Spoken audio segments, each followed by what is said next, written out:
Hi అండి, అందరికీ నమస్కారం. రేపే కొత్త అమావాస్య.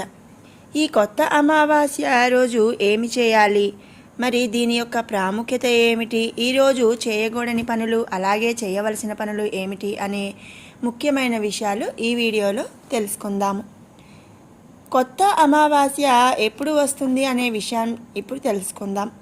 ఫాల్గుణ మాసంలోని అమావాస్యనే కొత్త అమావాస్య అని చెప్తుంటారు. ఇది చాంద్రమాన సంవత్సరంలో వచ్చే చివరి అమావాస్య. దీని తర్వాత తెలుగు నూతన సంవత్సరం అనేది ప్రారంభం అవుతుంది. ఇక ఈ కొత్త అమావాస్య రోజున ఏ దైవాన్ని పూజించాలి, ఎలాంటి కార్యక్రమాలు నిర్వహించాలి అనే విషయంలో అందరూ కూడా తర్జనభర్జ పడుతూ ఉంటారు. ఈ రోజున ఒక పూట ఉపవాసం చేస్తూ పరమశివుడిని ఆరాధించాలని మన శాస్త్రం చెబుతుంది. దానితో పాటుగా అమావాస్య రోజు అమ్మవారిని లక్ష్మీదేవిని పూజించడం కూడా ఎంతో మంచి విషయం అన్నమాట. అందరూ పౌర్ణమికి లక్ష్మీదేవి పూజ చేస్తారు, కానీ అమావాస్య అంటే లక్ష్మీదేవికి ఇంకా ప్రీతికరం అన్నమాట.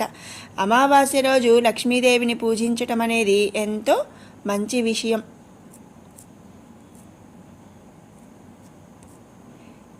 సాధారణంగా ప్రతి నెలలోనూ వచ్చే అమావాస్య రోజున పితృదేవతలకు పిండ ప్రదానం చేయటం, తర్పణాలు వదలడం వంటివి చేస్తూ ఉంటారు. అలాంటి విశిష్టమైనటువంటి ఈ అమావాస్య రోజున ఈ విధమైన కార్యక్రమాలు చేయటం వలన పితృదేవతలకు ఎంతో సంతృప్తిని కలిగించినట్టు కూడా అవుతుంది.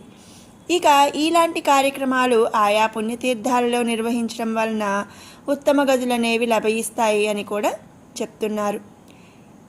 ఈ కొత్త అమావాస్య రోజు చేయవలసిన అలాగే చేయకూడని పనులు ఏమిటి అనేది ఇప్పుడు తెలుసుకుందాం. కొత్త అమావాస్య రోజు చేయవలసిన పనులు: ఫాల్గుణ అమావాస్య రోజున సూర్యోదయానికి ముందే నిద్రలేవాలి. ఈ రోజున ఉపవాసం ఉంటూ పరమశివుడిని ఆరాధించాలని ఎంతోమంది పండితులు కూడా చెబుతున్నారు. ఈ పవిత్రమైన రోజున సాత్విక ఆహారం మాత్రమే తీసుకోవాలి.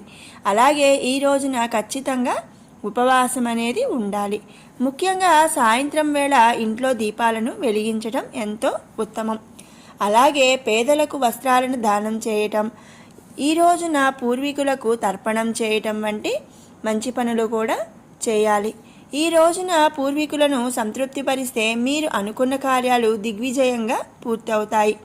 అంతేకాకుండా ఆర్థిక బాధలు కూడా తొలగిపోతాయి అని మన పురాణాలు చెబుతున్నాయి. ఇక కొత్త అమావాస్య రోజు చేయకూడని పనుల విషయానికి వస్తే, పగటిపూట పొరపాటును కూడా నిద్రపోకూడదు.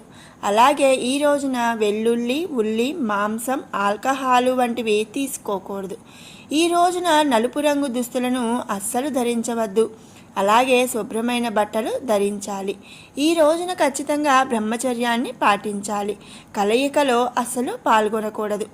వాటితో పాటుగా ఈరోజు కోపంగా ఉండకూడదు. కోపాన్ని నియంత్రించుకోవాలి. వీలైనంత ఎక్కువ సమయం ప్రశాంతంగా ఉంటూ మరి ఆ పరమశివుని ధ్యానంలో ఉండటం అనేది ఎంతో ఉత్తమమైన విషయం అన్నమాట. మరి తెలుసుకున్నాం కదండి, కొత్త అమావాస్య రోజు ఏమి చేయాలి, ఏమి చేయకూడదు, అలాగే ఈరోజు ఏ భగవంతుణ్ణి పూజించాలి అనే ఎన్నో విషయాలు. మీకు ఈ వీడియో నచ్చినట్టయితే లైక్ చేయండి, షేర్ చేయండి. అలాగే మరిన్ని అప్డేట్స్ కోసం మన ఛానల్ని సబ్స్క్రైబ్ చేసుకోండి. మరొక మంచి వీడియోతో మళ్ళీ కలుసుకుందాం. Thanks for watching.